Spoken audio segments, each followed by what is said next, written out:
Joris Favre, qui était à l'EJMA enseignant pendant quelques années.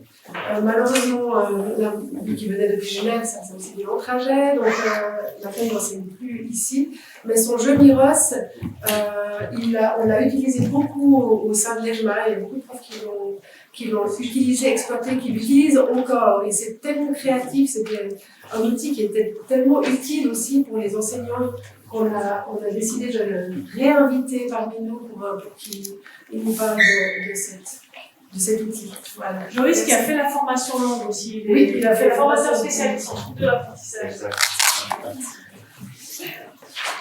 Bonjour. Bonjour. Merci d'être venu. Merci beaucoup à l'EJMA aussi pour l'invitation. Donc aujourd'hui, Sarah et moi, on va vous présenter le projet Miros. Je m'appelle Joris Favre. Je suis le fondateur du projet Miros, également professeur de piano, donc anciennement à l'EJMA Valais. Maintenant, je suis basé à Genève, j'enseigne au Conservatoire de Genève, également au Collège du Léman, un petit peu en privé aussi. Et donc, voilà pour la présentation. Sarah, je te laisse te présenter. Merci. Je suis un peu enrhumée, donc désolée pour les accès de tout. À la base, je suis enseignante primaire et clarinettiste. J'ai fait les deux formations. Et puis, j'ai poursuivi des activités d'instrumentiste, de musicienne à l'orchestre, concert. Et puis, la pédagogie m'a toujours accompagnée. Et puis, pour finir, j'ai pu approfondir les deux sujets en faisant une thèse de doctorat en sciences de l'éducation dans le contexte instrumental qui parle de l'autonomie et qui parle de la métacognition. Donc ça fait écho à ce que notre prédécesseur a dit. Désolée. Et Joris m'a demandé d'entrer dans le sujet de son projet pour pouvoir donner des inflexions, des impulsions scientifiques pour comprendre qu'est-ce qu'il y a derrière la pédagogie du jeu, derrière la problématique de la motivation, derrière l'autonomie de l'élève. Donc, on a, de manière homéopathique, je dirais, j'ai un peu contribué à enrichir son projet. Voilà, donc je vais lui laisser la fin. Donc, Miros, c'est quoi? Pour celles et ceux qui ne connaissent pas, en fait, c'est un projet qui vise à créer des outils à la fois pédagogiques, mais aussi ludiques, pour l'apprentissage de la musique. Donc, à l'heure actuelle, on a réalisé un premier jeu qui est sous forme de jeu de cartes, que je vais vous présenter tout à l'heure. Il y a également d'autres prototypes de jeux basés sur le rythme, etc. On a aussi eu la chance d'avoir une subvention qui nous a permis de faire une application digitale. Donc, l'idée, c'est de surtout comprendre un petit peu quels peuvent être les problèmes dans l'apprentissage de la musique en 2024 et d'essayer d'y apporter des solutions. Pourquoi est-ce que j'ai créé ce projet à la base? En fait, c'est parce que dans mon propre parcours, j'ai des parents qui sont pas musiciens. Et donc, quand je rentrais à la maison le soir, ils me disaient, voilà, travaille ton piano, mais sans pouvoir vraiment m'aider beaucoup plus que ça. Donc, ça faisait beaucoup de tensions, beaucoup de conflits à la maison. Et j'ai souhaité créer un outil qui puisse être utilisé par les parents également avec leurs enfants à la maison qui sont pas musiciens, mais également un jeu qui puisse être utilisé avec différents instruments, dans différents contextes, qui prennent non plus pas trop de temps dans les cours de musique, parce que c'est vrai que des fois il y a des méthodes, mais qui prennent beaucoup de temps à mettre en place ou qui doivent être suivies de A à Z. Donc là, je voulais un espèce de complément qui puisse être utile pour différents instruments et différents profils d'élèves et de professeurs. Donc, pourquoi est-ce qu'on a créé Miros? Eh bien, c'est parce que il y a, je pense, un manque d'outils aujourd'hui réellement ludiques. On connaît un peu Sarah va nous en parler plus en détail, mais un peu les bienfaits de toutes ces nouvelles pédagogies axées autour du jeu. Et donc, c'était l'idée de faire quelque chose qui soit réellement fun, où les élèves rigolent et en fait, ils ont envie régulièrement de jouer avec. Voilà, alors bon, avec Miros, on aime beaucoup le problème parce que ça nous permet d'essayer de trouver des solutions. Mais j'aimerais vous poser la question déjà, pour comprendre un petit peu à qui je m'adresse. Qui est professeur de musique ici? Ok. Qui est parent d'élèves? Ouais. Élèves. Parents d'élèves. Élèves, d'accord. Autre chose? Bon, très bien. Alors, j'aimerais vous poser la question un petit peu juste de manière ouverte comme ça. Quels sont les problèmes que vous rencontrez régulièrement, donc que ce soit en parent ou en tant que professeur? Si vous pouvez me dire, par exemple, le plus gros problème que vous rencontrez, ce serait quoi? C'est le travail à la maison. Le travail à la maison, ouais. La régularité? Oui. Ok. La motivation à répéter chez soi. La motivation à répéter, ok. En D'autres tant que parent. problèmes? En tant que, Oui, les deux. vous êtes, ouais, Un les deux, peu, voilà. ouais. Quelqu'un a d'autres problèmes? Ouais, moi, en tant que prof d'instrument, c'est de rendre autonome, en fait. Ouais. De donner la clé aux élèves pour qu'ils sachent comment s'y prendre quand ils sont tout seuls avec leur instrument. Et souvent tout seuls parce que le parent n'est pas forcément musicien. Exact. Et c'est un problème qu'on a identifié également, c'est que les élèves ils passent 6 jours sur 7 à la maison sans nous généralement. Et donc l'idée c'est de trouver des outils qui puissent leur permettre à la fois d'avoir envie déjà d'aller à l'instrument et ensuite de savoir comment s'y prendre, mais également de soutenir les parents. Ça. Donc nous on a identifié aussi plusieurs problèmes, on a fait plusieurs conférences, plusieurs tables rondes avec des professeurs et voilà un petit peu les problèmes. Alors ça a l'air dramatique comme ça, donc c'est des problèmes qui arrivent de manière ponctuelle, mais voilà, le manque de concentration et l'attention durant les cours, c'est vrai que parfois il y a des élèves qui peuvent avoir un manque de concentration et d'attention, le manque de travail à la maison, dont on a parlé, c'est vrai que avec la surcharge aussi d'activités entre l'école, les sports, le théâtre, le kung-fu, etc. Ça devient difficile de demander de la rigueur aux élèves. Le manque d'outils ludiques, je suis un prof relativement jeune, mais c'est vrai qu'en me renseignant et en cherchant des outils, j'ai pas trouvé grand-chose. J'ai soit trouvé des jouets en fait pour enfants, pour l'éveil musical, soit des méthodes pédagogiques, mais qui m'ont pas du tout fait rire ou qui n'ont pas du tout fait rire mes élèves. Et je me suis dit la musique c'est un loisir, on va essayer de faire quelque chose d'un petit peu plus marrant. Le manque de temps durant les cours. Voilà, en tant que professeur, des fois on est soumis à des cursus dans les institutions. On a 30 minutes pour faire du solfège, de la théorie, du rythme, de la technique, de la lecture, de la composition, de l'improvisation, et apprendre à l'élève comment gérer seul son travail. C'est compliqué, donc je voulais faire aussi quelque chose qui soit simple à utiliser. Parfois on a des problèmes d'infrastructure dans les locaux, le cursus, le matériel, etc. Le manque de motivation, qui peut être, on en parlait, dû à plein de facteurs. Le manque d'implication des parents, forcément, si une grosse journée de travail, ils sont pas musiciens, à part dire à l'élève, allez faire un peu de piano s'il te plaît. Des fois ils sont un petit peu démunis. Le manque d'autonomie des élèves, c'est un peu tout le but aussi des cours de musique, c'est aussi de leur donner cette autonomie-là. Il y a un gap générationnel entre des professeurs qui peuvent être un peu plus âgés et des élèves qui sont très jeunes, donc il y a quand même une différence assez importante. Les enfants sont surchargés, la complexité, et puis on l'a vu avec Sarah, les troubles de l'apprentissage aussi qui peuvent être un frein. Donc Sarah, toi, tu as mis en avant des choses qui sont plus liées à Miros. Grâce à cette liste des problèmes qui ont été mis en exergue, j'ai choisi 4 sujets. Je ne peux pas les aborder dans de grands détails, dans les spécificités, mais c'est la concentration et l'attention, c'est les outils ludiques, la motivation et l'autonomie. Donc ces 4 sujets vont être un petit peu injectés dans la présentation de Joris. Brièvement, la concentration, l'attention, en fait, c'est à quoi on porte son attention, c'est toutes les facultés d'inhibition aussi, de porter son attention sur quelque chose, surtout avec notre génération, allons-nous l'appeler Y, Z ou Alpha, comme on dit, je ne sais plus à quelle année ça correspond, à la base c'est un truc de marketing, je crois. Toujours est-il qu'on a commencé à nommer les générations de nos élèves par ces lettres de l'alphabet. Et c'est vrai qu'on a une société où on a la réactivité, les réseaux sociaux, ça va très vite, on est dans un truc rapide et on n'a pas de patience, on n'apprend pas à faire attention à un apprentissage. Et avec la musique, on a un autre apprentissage en fait qui est demandé aussi. Donc c'est comment jongler entre ces deux choses et comment amener les enfants, les élèves à faire ce lien. notamment par le processus de l'attention, toutes les fonctions exécutives aussi qu'on a dans les neurosciences actuellement, qu'on connaît bien.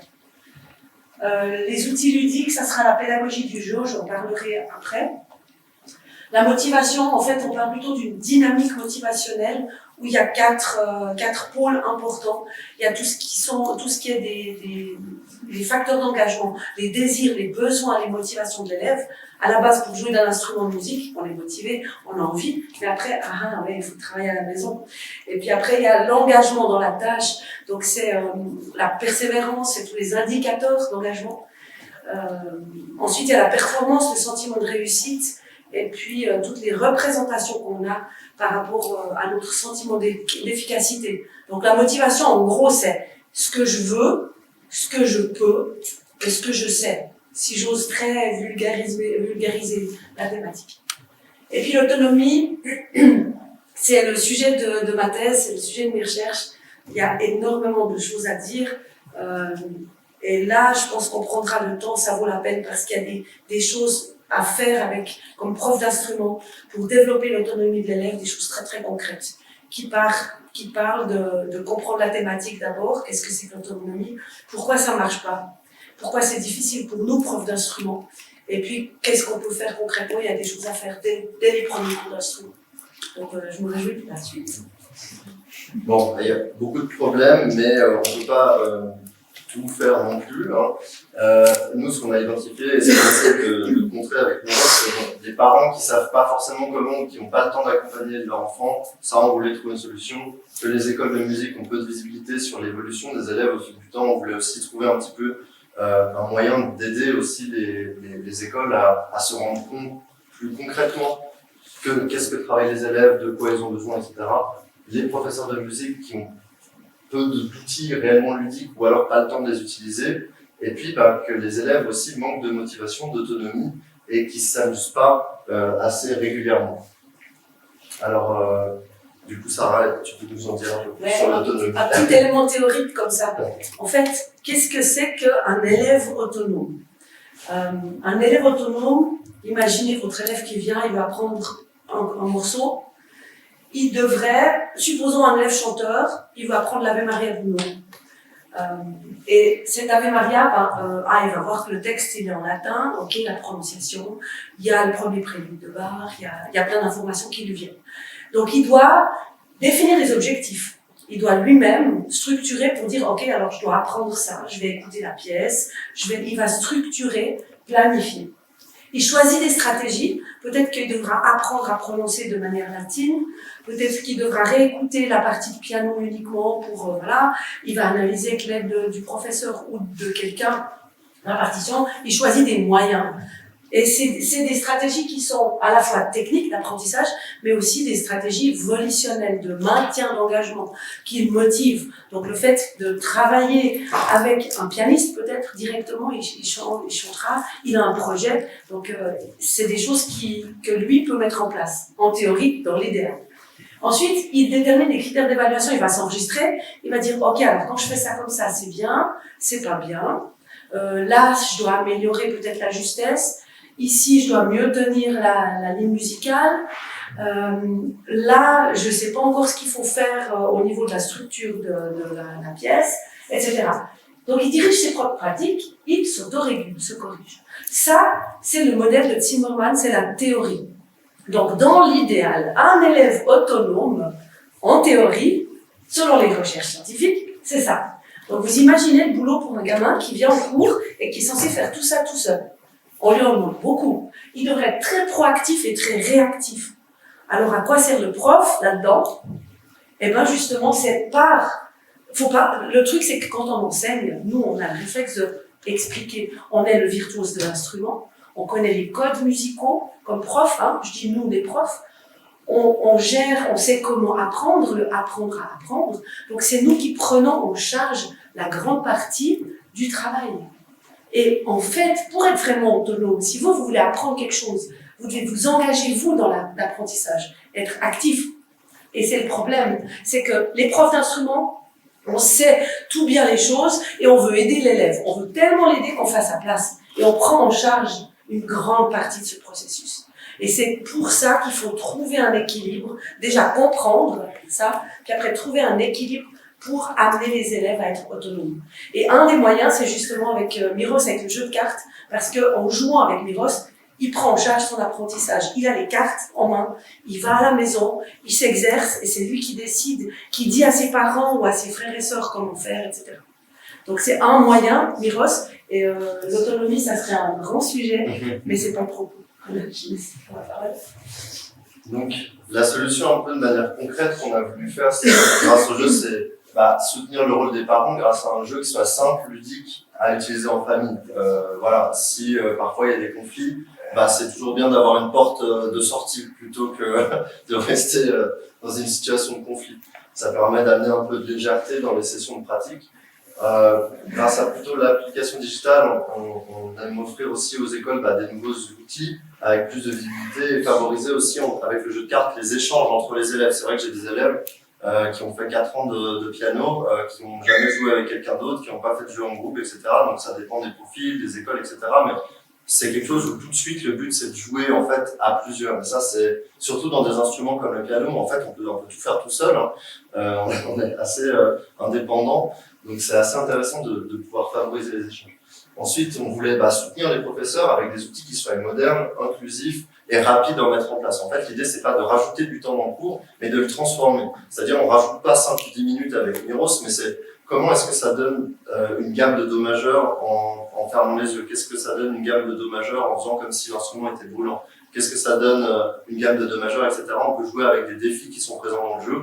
Et en fait, au lieu de rajouter du temps, l'idée, c'était de travailler un petit peu différemment. Et ça, c'était important pour nous. Et surtout, le point principal, c'est pour les enfants et pour les élèves, c'est d'augmenter la créativité, la motivation et l'autonomie avec un jeu qui leur plaise, qui soit bien designé, parce que ça, on aurait pu le faire à la main sur une feuille de papier, je l'ai fait. Ça n'a pas le même impact. En fait, il y a aussi une sensibilité. On a l'impression d'avoir un jeu comme un jeu de société, et ça a un impact en fait sur aussi l'envie d'y revenir, de jouer, de le montrer à des amis ou de jouer avec ses parents. Moi, j'aimerais juste savoir un peu, parce que c'est une solution, Miros, c'est une goutte d'eau comme ça, mais qu'est-ce que vous avez mis en place, vous, en tant que professeur, ou à la maison, ou, pour rendre un petit peu les cours de musique ou les sessions de travail à la maison plus ludiques? Je laisse jouer l'élève ce qui lui plaît. Depuis le début de la leçon, je dis à l'élève, fais juste ce que tu as envie. Donc, la notion de plaisir. Et je lui dis à la maison la même chose. Je ne dis pas fais ta technique au début ou fais ton étude, joue ce qui plaît. Déjà pour moi, s'il joue à la maison, n'importe quoi, je suis déjà très content. Ça c'est hyper intéressant parce que ça va totalement dans le sens de ce qu'on a fait aussi, c'est aussi de retrouver cette manière un petit peu plus libre de jouer, la réflexion de base aussi du jeu, donc qui se base sur l'improvisation et la créativité, c'était de retrouver un petit peu le même rapport qu'on peut avoir dans l'apprentissage d'une langue, c'est-à-dire qu'un enfant qui va apprendre une langue, il va bégayer, il va apprendre peut-être un mot, puis deux, puis une phrase, et ensuite apprendre les règles de grammaire. Bien souvent dans les cours de musique, dès les premiers cours, alors voilà, ça c'est un do, une noire c'est un temps, etc.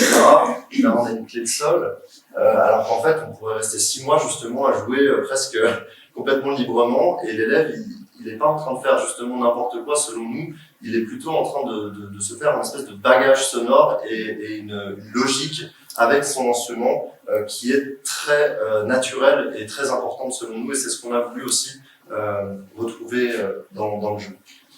Alors, on va vous présenter le jeu de manière un petit peu plus concrète. Donc, il s'utilise de manière très rapide, ça peut aller entre 1 minute, 5 minutes dans différents contextes. On peut l'utiliser justement comme échauffement, comme petit break pendant une leçon un peu longue, ou alors comme récompense, si ça peut être un peu la carotte pour certains élèves. Moi, c'est un peu ça des fois, c'est faisons cette mesure là, et ensuite on fera un petit peu le jeu. Donc en fait, il est composé de différentes cartes. Vous avez des cartes qui sont des cartes idées. Donc c'est des cartes bleues, et en fait ça va être plein de choses différentes. Donc par exemple, on peut avoir des partitions graphiques. On peut avoir toutes sortes de symboles assez minimalistes. Mais on va avoir aussi des mots, par exemple monstre. Pourquoi est-ce qu'on n'a pas dessiné un monstre? C'est parce que pour plus de rejouabilité, c'est-à-dire qu'un monstre il peut être très calme, très sournois, il peut être très agressif, et Et en fait, on a voulu faire quelque chose de très minimaliste pour laisser aux élèves un petit peu plus de place pour s'exprimer.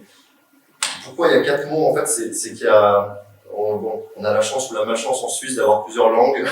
On a essayé donc tout le jeu est écrit en français, allemand, italien, anglais, ce qui est très drôle parce que les élèves, bien évidemment, ils essaient de lire aussi parfois les défis ou les mots en allemand. Donc, En italien?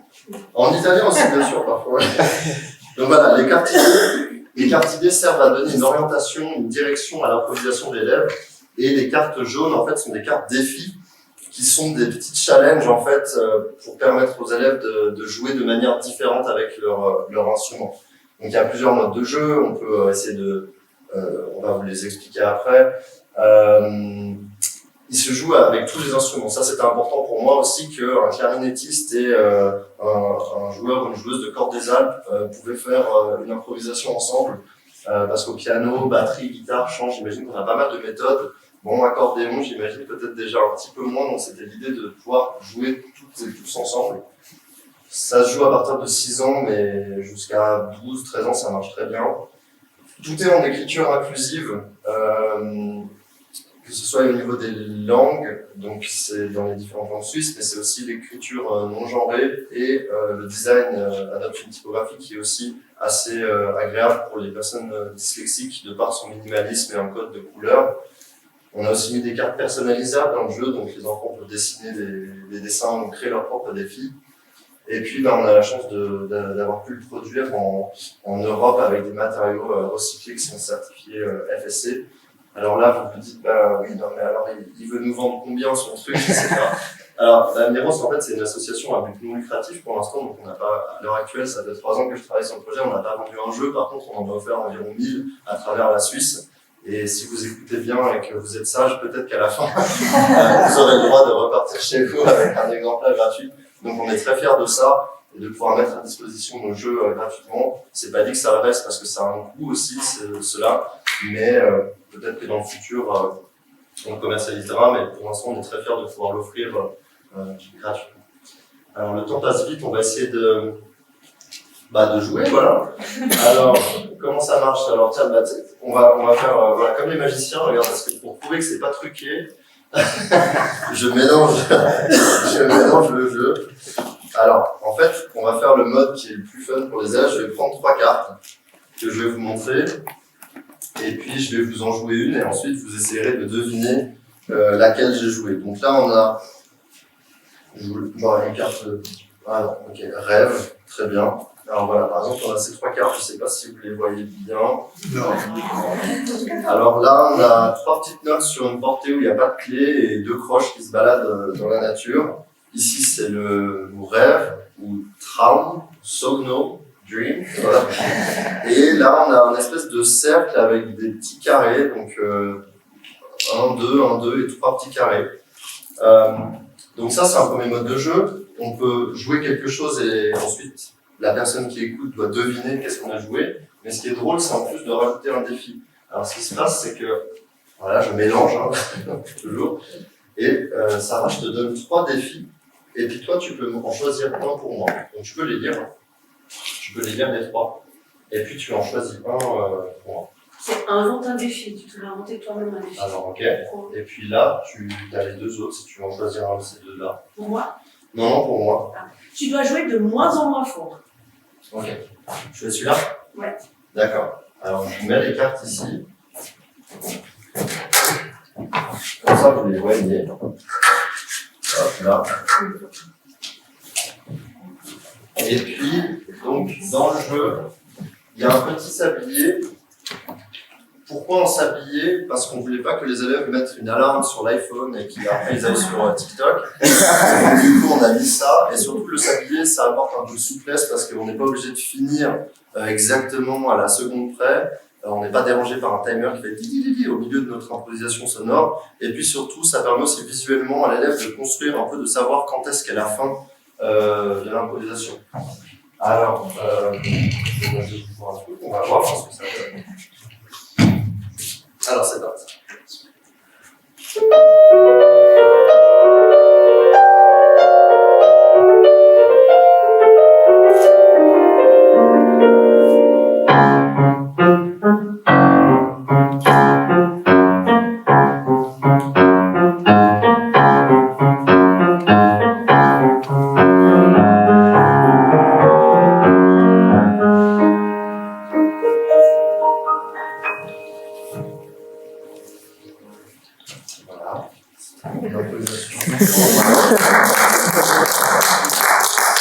Alors, voilà.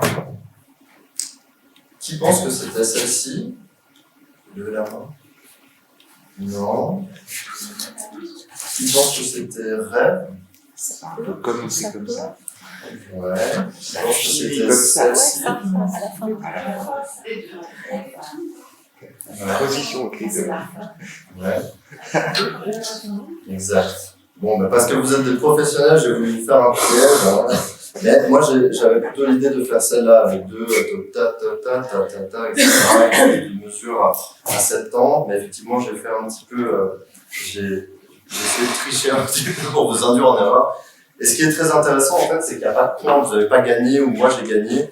Tout ça pour respecter et préserver l'estime de soi de l'élève. Mais ce qui est important, c'est que là, on a un moment d'échange. C'est-à-dire que l'élève, en fait, il va pouvoir exprimer, il va pouvoir dire, moi j'ai fait ça. Là, j'en ai un qui m'a dit, toi, c'est 2 personnes qui courent pour aller rejoindre 2 amis. Et ensuite, ils rejoignent, il a fait un truc super joyeux. Enfin, à chaque fois, ils ont des idées hyper créatives. Et donc, ce qui est très intéressant, c'est de dire, ok, tu avais une intention et tu l'as réalisée en musique. Et c'est un peu ça tout le but du jeu. Donc, c'est vraiment assez créatif. Il y a d'autres modes de jeu où en fait l'élève est forcé de jouer 3 cartes, ce qui est pratique. Par exemple, si ici au lieu de ça on met gamme de do majeur pour lui faire travailler un exercice ou mesure numéro 32 de ton morceau, et puis ensuite on lui dit de choisir un ordre, et puis ensuite nous on doit remettre dans le bon ordre. Donc il y a plusieurs modes de jeu qui sont plus ou moins faciles, et c'est un petit peu ça. Tu veux faire une on va voir si tu te... Il m'a demandé de prendre ma clarinette avec. C'était plus léger dans le train. Alors Sarah, donc toi tu vas avoir ces 3 cartes-là, tu peux bien les regarder ici. Donc elle a piano, une clé de sol avec des espèces de formes, et puis surprise. Voilà. Alors attends, parce que je vais te donner un défi. Parce que sinon et les élèves adorent donner le défi, vous pouvez être sûr qu'il va vous choisir le pire ou le plus drôle. Donc généralement, voilà, on vous donne 3 défis. Hein. Il lit les 3. Et puis, par exemple, voilà, ça c'est, tu dois jouer à un tempo lent. Okay. Non, parce que moi j'ai même pas fait mon défi en fait. Bah non, bah ouais. C'est vrai. Alors on fait quoi avec l'élève qui fait ça? Et ben on lui dit, tu refais. Ouais. Et ben c'est vrai que justement on peut aussi isoler le fait d'avoir que les cartes défis, c'est présent dans les règles, c'est de faire que des défis ou que les cartes idées. Mixer les deux, c'est vrai que bah voilà, on voit, même moi j'ai oublié de le faire. Mais c'est intéressant parce que c'est justement comme ça qu'on commence à établir des critères d'évaluation, puis les enfants vont dire ah oui mais t'as pas fait. Ah bah vous pouvez être sûr que là l'élève m'aurait dit mais t'as pas fait ça. Et dans les deux c'est exactement ça, donc c'est parfait. Alors je fais mon défi. Et tu dois jouer un tempo lent, une des 3 cartes. Ok. Voilà. Et puis le sablier, si je fais plus court, c'est grave. Bah c'est pas grave. C'est mieux si tu fais c'est 30 secondes je sais. D'accord. Ouais. Allez attention, c'est parti. C'était quoi le défi déjà? Tu dois jouer un tempo lent. Ah ouais. Ouais, la rythmique là ça va être. Je t'en prie. Grand moment.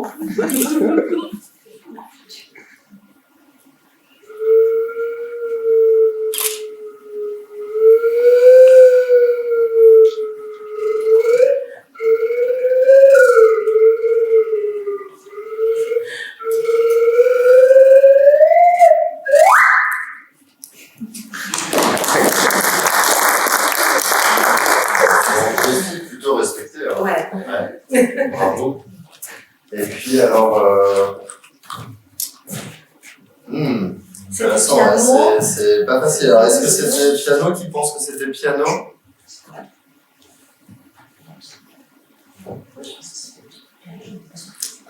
C'était quoi? Moi j'ai presque envie de voter, je suis un peu seul mais j'ai presque envie de voter pour ça. La dernière, c'est sûr.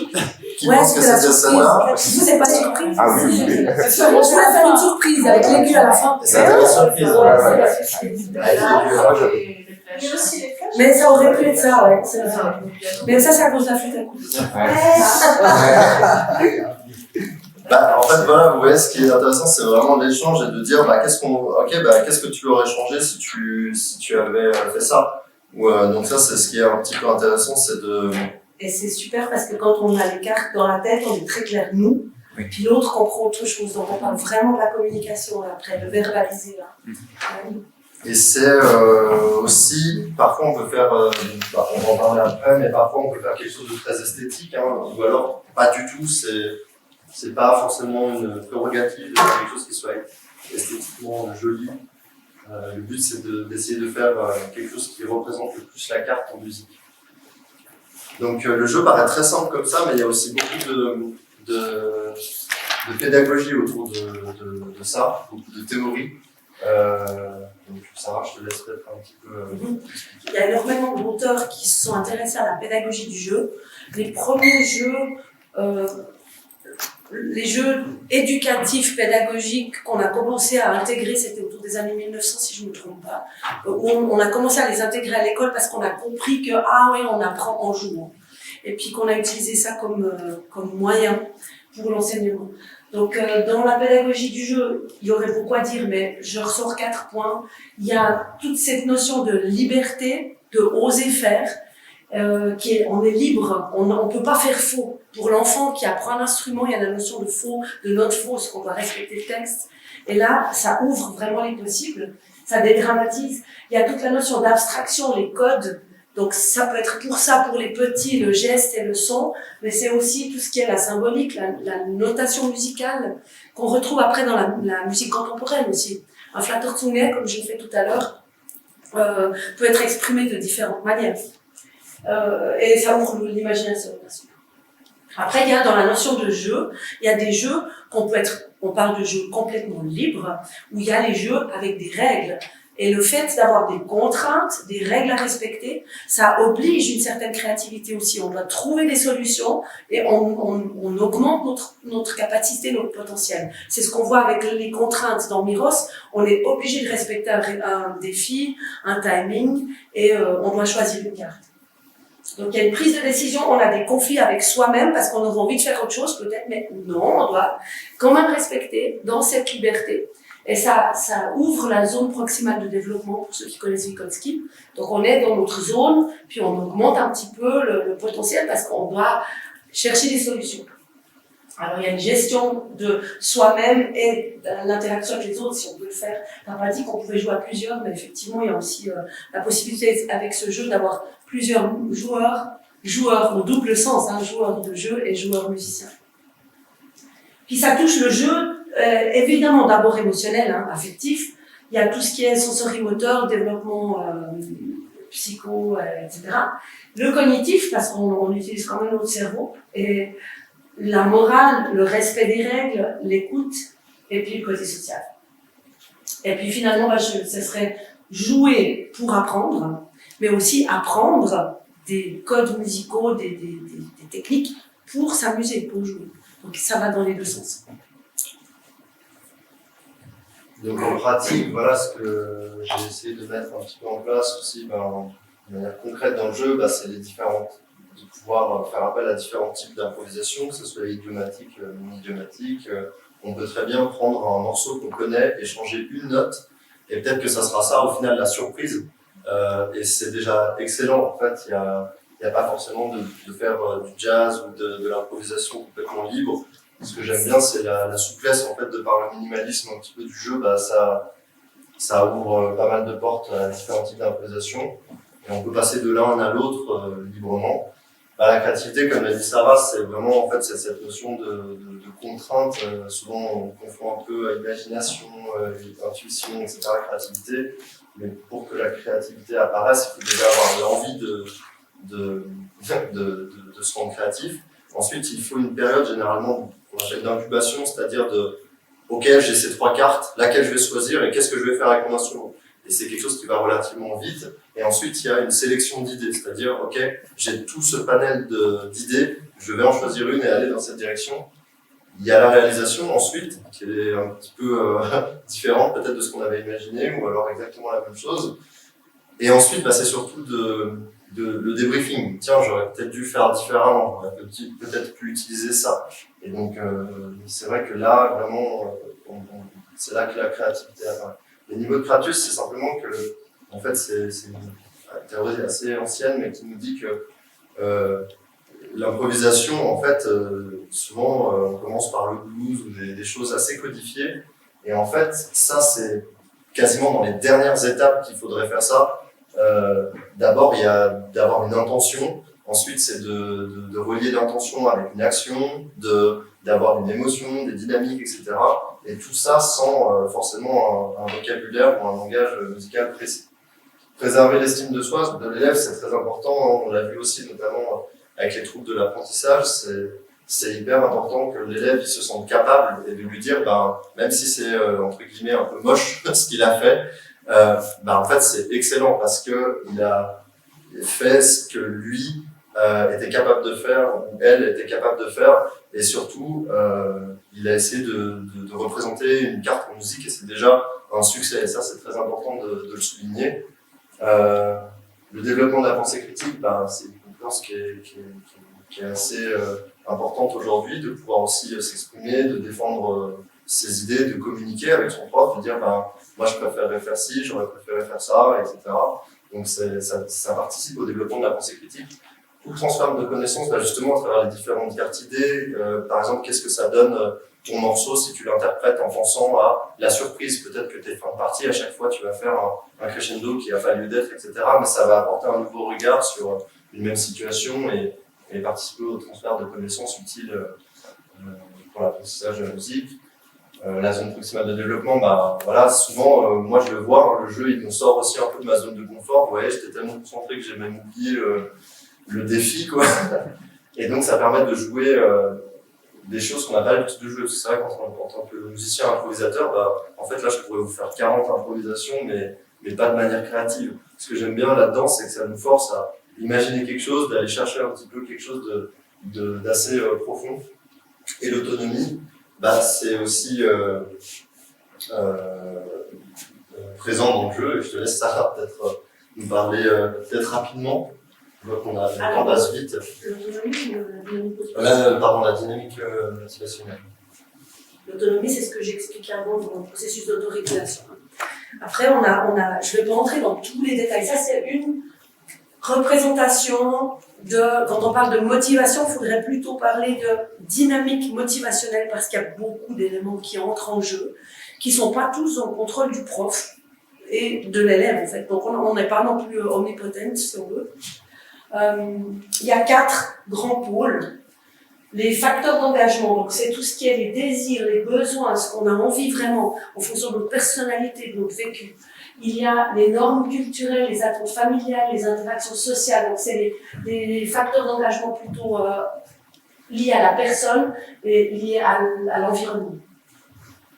On a des indicateurs d'engagement dans la dynamique motivationnelle, donc c'est tout ce qui est l'effort, la persévérance, on s'engage et c'est là qu'on doit, nous comme prof aussi dire oui c'est bien mais on doit s'engager dans le travail et en fait il faut juste commencer une fois et persévérer, c'est les 2 mots parce que on apprend avec le zapping à vite faire, vite les choses, c'est vite et puis c'est tout de suite intuitif sur les réseaux sociaux, on tape un mot sur Google, un machin, il y a tout qui vient vite, facile, alors qu'en fait dans l'apprentissage c'est pas facile. Notre cerveau, c'est une machine qui est, sauf si c'est automatisé, on a le système 2, ou le cortex préfrontal, système 1, qui demande l'attention.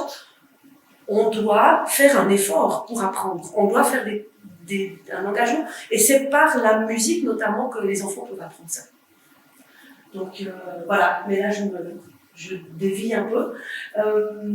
Donc il y a toute cette notion de plaisir, de découragement. Donc les indicateurs, c'est ce que nous, comme profs, on peut voir chez les élèves. Les choses externes, on voit qu'il est motivé ou qu'il n'est pas motivé. Mais pourquoi? Est-ce qu'il s'ennuie, c'est trop facile? Est-ce qu'il est découragé parce que ça lui semble inaccessible? On lui demande un truc qui lui semble impossible? Ou est-ce qu'il est simplement fatigué, qu'il a eu une mauvaise journée? Et souvent, on suppose des choses, mais qui ne sont probablement pas correctes, et tout passe dans la discussion, la verbalisation, qui doivent apprendre à dire aussi les choses dans la communication. Les représentations motivationnelles de l'individu, c'est est-ce que je me sens capable de faire ça? Est-ce que je peux? Est-ce que j'ai l'espoir d'y arriver? Donc c'est vraiment tout ce qui est par l'expérience qu'il a eue, il a réussi des petites choses petit à petit. Donc en jouant petit à petit, on apprend à se sentir capable, à expliquer aux autres, par exemple, aux copains. Donc ça renforce cette motivation. Donc comme prof, on peut agir là-dessus aussi. Après, il y a tout ce qui est performance et qualité. Donc performance, c'est nos réussites et nos échecs. Les échecs peuvent nous apprendre à grandir aussi. Il faut prendre les échecs plutôt comme une manière de rebondir sur qu'est-ce qui n'a pas fonctionné. Et puis on en parle, on dit ouais mais c'est pas grave. On doit apprendre. Donc apprendre, ça veut dire essayer en plusieurs fois. Puis à chaque fois, tu t'améliores un petit peu sur des choses précises. Et là, il y a des outils comme le portfolio ou noter des choses pour avoir un suivi, pour voir les progrès. Ou enregistrer l'élève pendant la classe, pendant le cours, puis 2 mois après lui montrer « Et tu te rappelles comment c'était ça ?» Ils oublient. Et leur montrer « Mais regarde le progrès que tu as fait maintenant !» Et souvent, ils n'arrivent pas à le percevoir parce qu'on est tellement dans le truc. Donc là, on peut agir. Et puis, c'est la qualité des dispositifs pédagogiques. Donc nous, on peut un petit peu, comme prof quand même, selon les études, il y a quand même 20 à 25% d'impact sur la motivation que nous, le prof, on peut faire. Donc on n'est pas complètement incapable de contribuer à cette motivation. Et je pense que si on commence à réfléchir à comment très activement, très concrètement dans le cours, on peut agir sur chacun des points, vous aurez plein de pistes. Donc voilà, cette motivation, c'est ce que je sais, mes connaissances, ce que je peux, et ce que je veux. Est-ce que je veux vraiment? Et si un de ces 3 n'est pas là, c'est comme une multiplication, c'est annulé complètement. Si je sais pas, mais je veux et je peux, mais je sais pas, impossible. Si je peux pas, mais je sais et je veux, non plus. Donc c'est vraiment un truc qui tient la route ensemble et sur lequel on peut agir. Et je rebondis aussi sur ce que disait Sarah en termes de suivi un petit peu des progrès et puis de pouvoir un peu voir le chemin parcouru. C'est vrai qu'on a tendance dans l'enseignement de la musique à aller dans une direction, toujours plus loin, etc. Mais c'est dur pour l'élève de se rendre compte aussi de concrètement qu'est-ce qui a avancé. Souvent, voilà, peut-être que le seul moment où il est confronté à ça, c'est lors des examens ou des auditions, des choses comme ça.